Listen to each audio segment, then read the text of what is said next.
Hey guys, this is Dr. Hub. In case you haven't subscribed, please do subscribe for updates.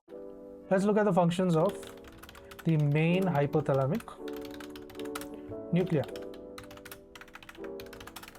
So this includes the supraoptic. So under the supraoptic, the function is that it synthesizes the vasopressin. So synthesize the vasopressin, that is we call it as the ADH. Next is the paraventricular. Under the paraventricular, it synthesizes the oxytocin. So supraoptic is the synthesize the vasopressin, and the paraventricular it synthesizes the oxytocin. Now moving on to the preoptic. Preoptic as the anterior nuclei. The preoptic and the anterior nuclei, it controls the parasympathetic system. Next, looking at the posterior and the lateral. The posterior and the lateral, it controls the sympathetic system. PL controls the sympathetic system.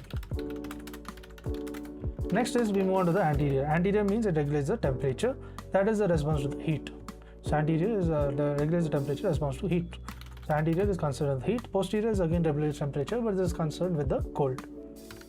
Next we move on to the lateral. Lateral is nothing but it initiates the eating, and also the hunger is concerned with this.